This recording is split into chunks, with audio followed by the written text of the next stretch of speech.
Live from WSLS, this is 10 News at 6, working for you. Now at 6, Russian forces are lined heavily on the border of Ukraine. We are working for you tonight to explain the United States' involvement in the latest information coming down tonight from the State Department. It is Restaurant Week in Roanoke. We'll share what's being served up this year. And is last call coming sooner at Virginia ABC stores? The hour changes coming this week. We appreciate your company here after the game. I'm McKinley Struther here for 10 News at 6. We begin in Bedford County tonight, where a person is in the hospital with life-threatening injuries. Authorities say a man was hit by a car this week, and it all played out on the MLK Byway at the East Main Street exit around 7 p.m. Saturday evening. Medics rushed that man to Roanoke Memorial Hospital. As of this broadcast this evening, we do not have an update on his condition. What we do know is that the investigation tonight is ongoing, and there's no word if the driver is cooperating with that investigation. Now to the city of Roanoke, where we have new details on a shooting outside of a business where a man was seriously hurt. It happened on Fairfax Avenue Northwest around 7 last night. The man either drove himself to the hospital or someone else took him, according to authorities. Officers say they saw evidence of a shooting happening outside of a business, but no arrests have been made. If you have any information, you are asked to give police a call right away.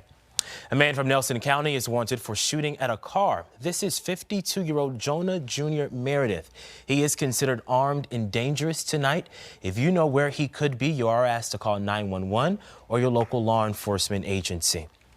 Just in tonight, the State Department announced that the U.S. is preparing to reduce staff levels outside of its embassy in Ukraine, beginning with the departure of non-essential staff and family members. This as the U.S. prepares for Russian invasion into Ukraine as troops line the border. John Lawrence reports on the preparations the U.S. and NATO are making in case Russia takes action. The lines of communication remain open between the White House and the Kremlin, and all options are on the table. Even as we engage in diplomacy and dialogue, something that I do for a living, it doesn't take the word no out of your vocabulary. Tens of thousands of Russian troops are on the border with Ukraine. Secretary of State Antony Blinken says if a single additional Russian force enters Ukraine in an aggressive way, action will be taken by the U.S. and its allies. We're looking at every single scenario, preparing for every single one. NATO members have responded by sending military equipment and weaponry to Ukraine.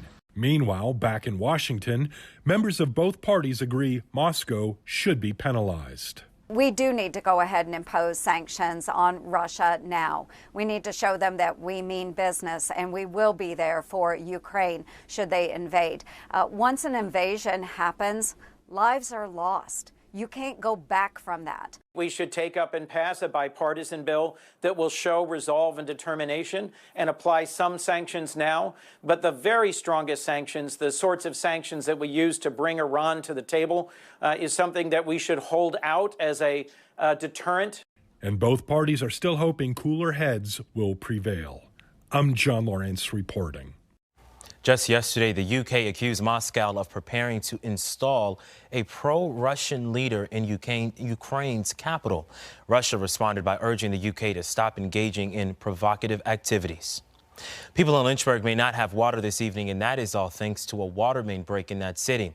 It happened here at Mimosa Drive and Old Dominion Drive. Officials ask you to be careful while driving through that area. You can call the 24/7 Lynchburg Water Resources Hotline for more information. Starting tomorrow, all Virginia ABC stores will delay their opening time from 10 a.m. to noon. The delayed opening will reduce the need to close locations because of employee quarantines. The change in hours will also help the limited workforce better serve customers. Store closing times will remain the same. Hey, downtown Roanoke Restaurant Week is attracting customers with their lunch and their dinner specials. 10 News reporter Alexis Davila is working for you on what you can find inside and outside of the restaurant. It's pretty common during the winter months of January and February that you start to see some businesses limit their hours. But with Restaurant Week in place, it's trying to build up more foot traffic. As shoppers enter Gypsy Palooza, the shop owner says the Tasty Week is spurring some new conversations. Anytime there's an event of any sort going on down here, we benefit, and there's so many great restaurants down here. And it's always fun to talk to our customers that are participating in it. Like, okay, where did you eat? What was your favorite? What should we try? She says the interactions lead to window shopping the day of. So how have you been there? and sometimes a sale the next day. Walkabout Outfitters noticed an uptick in customers this weekend, but the manager says the snow and ice in the streets is actually attracting more people. We are selling a lot of traction for the bottom of your boots so that people can still go out and do those mountainous hikes with snow and ice on the ground. Christmas says don't let the bare sidewalks fool you. After you finish your discounted meals, walk off those calories and shop local. It's nice to people know that downtown Roanoke is still alive and healthy and the stores are still open to come in and shop at.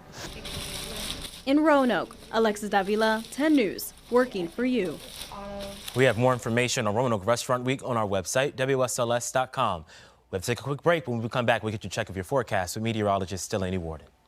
Temperatures more seasonal for this time of year. In fact, hitting a high of 45 degrees. Our average is 47. Now we are watching some snow on the mountains for the highlands for the most part at this point. We could see some later this evening towards the New River Valley for those higher elevations. The rest of us are staying dry. Certainly nothing like what we dealt with around this time last week. Our temperatures are certainly chilly out there, but we're still holding on to the 40s here in Roanoke, even up towards Covington, something that we have not seen at this hour in the evening here over the past several days. In fact, even at least a week at this point.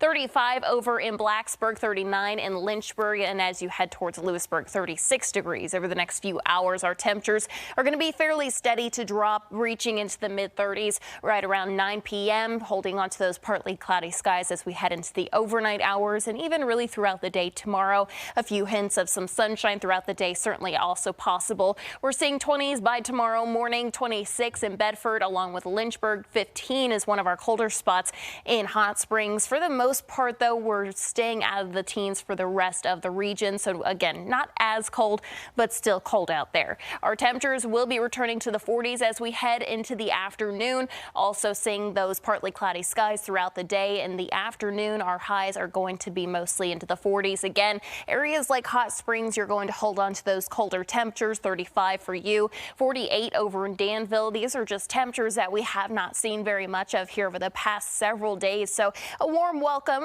especially if you don't like some of these colder temperatures. In fact, we're going to look ahead to the first week of February. This is from the Climate Prediction Center. Yes, you're seeing that right. We are looking at above average temperatures as we kick off the first week of February. So your 7-day forecast for the New River Valley, those temperatures will be staying in the 40s through about Tuesday. Tuesday is when our next cold front is going to start moving through. So that is going to briefly drop those temperatures back to the 30s once again. However, we don't stay there for too long, at least for some regions. You head back towards south side and our temperatures are back to the 40s already by Thursday. However, of course, you guessed it, yet another cold front is moving through on Friday. That drops us right back into the 30s on Saturday. However, again, we don't stay there for long. We are staying into the 40s once again, heading into next Sunday. So roller coaster ride for us. Make sure you are staying bundled up out there. Eric? Well, actually, I'm going to give you a look at 10 News at 11. A Mississippi nurse uses her time off to paint murals around her city. We'll look at what inspired her to take on both professions as she explains the stress nurses face during the pandemic. Now, give us a preview of sports. Hey there, coming up, a recap of that wild playoff matchup we just witnessed. The Cavaliers talk about what went wrong against the Wolfpack. And speaking of NC State, the Virginia Tech women try to take down the number 4 team in the land on the road. Sports is next. News and notes. W&L men fall on the road to Virginia Wesleyan. Lonzo Griffin tied for second in the American Express on the PGA Tour. And despite ramping up practices, Anthony Davis not able to return tonight for the Lakers as that was expected.